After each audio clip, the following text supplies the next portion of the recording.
Welcome to SP Union High School and Junior College. And all my 8th standard students are welcome to my YouTube channel.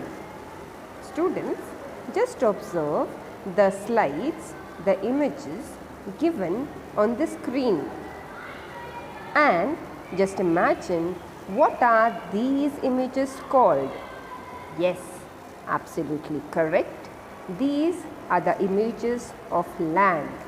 So you might be getting connected that today our lesson will be land use, lesson number 6. So students, let's start with this lesson. Try this. Draw a sketch of your house. On this sketch, show the following with proper directions. I hope so you can understand the word directions means.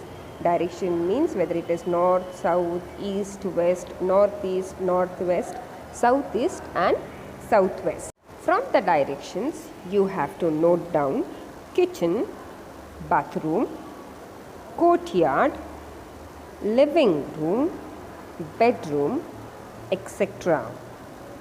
After the sketch is ready, have a discussion on the following points. Point A, why do we need to fix a place for everything in the house? Point B, what would happen if there were no fixed places? Students, let's start with the first question. And the answer will be, having a space for everything should help you move towards a more organized life. After all, if you know where things live in your house, then you can more easily find them when you need them and return them when you have finished using them. Right, everyone? The next question is, what would happen if there were no fixed places? There will be a lot of mess, a lot of confusion, and that will create a chaos in your house. So let's see, according to the geographical explanation, what they have given to us. You may have realized that there is a fixed place for everything.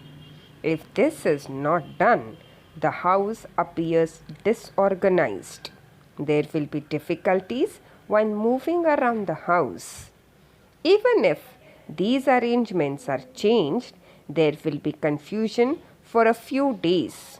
The land available in your house is used for different purposes. As you can see it over here, this you might have been seeing this from a very long time in your own house. This is called the layout of the house or a flat.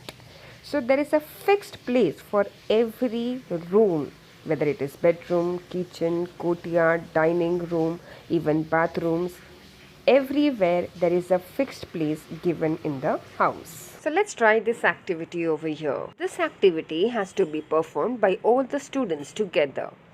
Commercial, residential, open ground, entertainment, industry, transport, agriculture, institute and mixed land use. They have given it in a box so that we have to prepare boards with these names.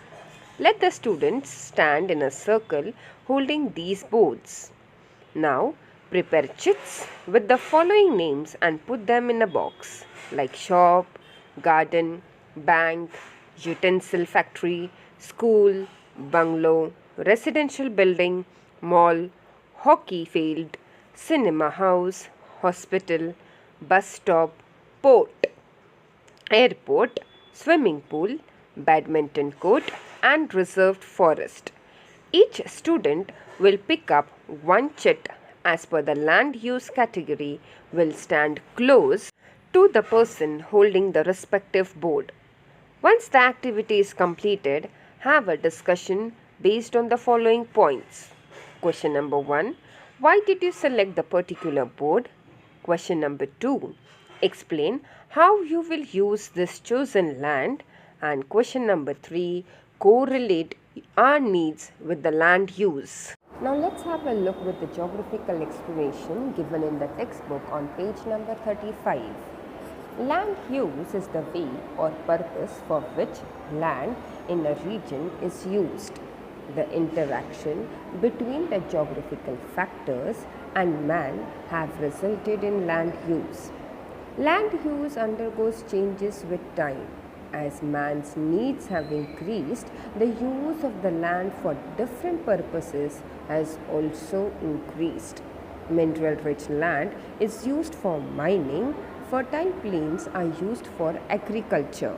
The importance of land use is that land and water resources are essential for farming, grazing, forestry, wildlife, tourism, urban development, transport infrastructure, and other environmental functions. The increasing demand for land, coupled with a limitation in its supplies, it is a major cause for more conflicts over land use throughout the world. Now students, let's have a look about the types of land use. Rural land use. In rural areas, agriculture is the main occupation. Agro-based activities are also common in rural areas. This influences the location for the rural settlements. Hence, these settlements are located close to the agriculture fields and forest areas. The settlements of miners are close to the mining areas, while fishermen settlements are near the seashore. In rural areas, the availability of land is more and the population is less. Hence, population is sparse. In rural areas, the extent of residential areas is less. Land use in the rural areas can be classified in the following manner. Now first let's understand what is the meaning of rural land use. The density of population is less in rural areas. The land in the rural areas is used for comparatively limited purpose. As we know that agriculture is the main occupation, agro-based activities are common. Rural settlements are located to the agriculture fields and forest area. So the availability of land is more, but the population is less. So it is sparse and the residential areas is also less. Now let's study the types of land use. So there are 4 types of land use. First one is arable land, second one is fallow land, third one is forest land, and fourth one is grassland or pasture land. This all the types of lands we are going to study one by one ahead. Now first let's study what is the meaning of arable land. Arable land means is the land under cultivation. Normally, this land is under individual ownership. This land can be classified as per the ownership of the land and the types of agriculture. To make it understand very simple, we can even say that this type of land is kept for growing of crops, usually on the flatter land where the soils are of a higher quality. So arable land is a farmland that can be used to grow crops. The earth has only a limited area of arable land. Students, let's study what is the meaning of fallow land. Fallow land is agricultural land which is temporarily not in use.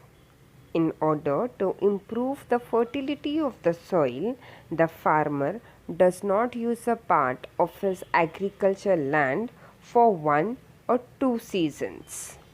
So to make it understand in a simple manner, fallow land is actually included in the crop rotation system, or it is maintained in good agriculture and environmental condition, whether worked or not, but which will not be harvested for a duration of a crop year. So what is the meaning of fallow in agriculture? In agriculture technology, fallow system is actually called as dry land farming. Basically, the term fallow refers to the land that is plowed and tilled but left unseeded during a growing season. We can even say that they have a cover crop that is used to replenish the nutrients in the soil. Now let's start with the third one, that is called as forest land. A demarcated forest area is also a type of rural land use. from this area, forest products like firewood, gum, and grass are obtained. Forest comprise of large trees, bushes, creepers, and grass. So, in simple way to understand what is forest land is land that is mainly covered by forest. A forest is a piece of land with many trees. Many animals need forests to live and survive. Forests are very important and grow in many places around the world. They are an ecosystem which includes many plants and animals. Temperature and rainfall are the two most important things for forest. Now let's see some few examples about the forest. What are the positive things? Now, as we know, firewood is any wooden material that is gathered and used for fuel. Generally, firewood is not highly processed and is in some sort of recognizable log or branch form compared to the other forms of wood. Firewood can be seasoned, which can be dry, or unseasoned, which can be fresh and wet. Firewood can be also used as fuel purpose such as cooking, heating, or power production. Firewood can be categorized into hardwood and softwood too. Forests cover a significant area of the earth. They are a great natural asset to any region and hold immense value. For instance, forests fulfill all our needs of timber, fuel, fodder, bamboos, and more. They also give us a variety of products that hold great commercial as well as industrial value. People are involved in their protection, harvesting, regeneration, raw material processing, and more.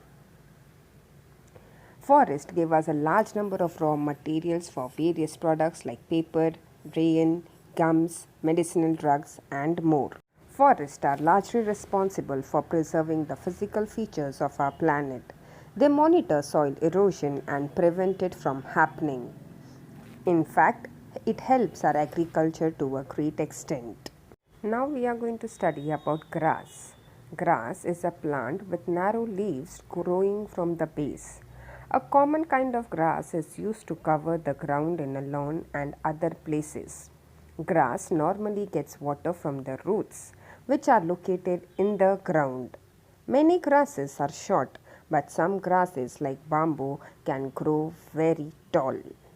Now let's see about the largest trees. The largest trees are defined as having the highest wood volume in a single stem. These trees are both tall and large.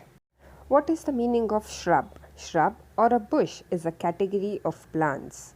A tree usually has one stem, which at some height has branches. A shrub can have multiple stems from the bottom up. Usually, bushes do not grow as tall as trees. Very often, they are less than 1 or 2 meter tall. And lastly, let's study what is the meaning of creepers. What are creepers? Creepers are plants with weak stem that grow along the ground around another plant or up or a wall by means of extending stems or branches.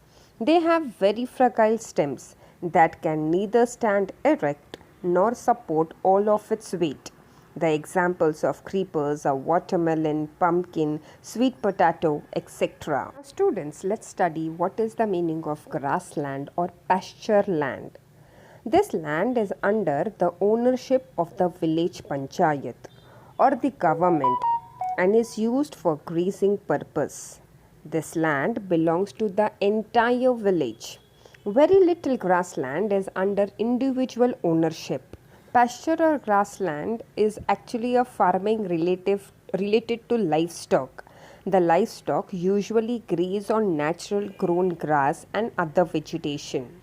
Some pastoral farmers grow crops, but instead of selling the harvest, they feed it to the livestock. Livestock means cattle like sheep, cows, oxen, bullocks like that, so that they stay healthy for optimum production of wool, milk, meat, eggs, etc. Dear students, you must have understood that there are 4 types of rural land use. one which is called as arable land, second fallow land, third forest land, and fourth grassland or pasture land. In part 2 video, we will be seeing about urban land uses. Thank you everyone.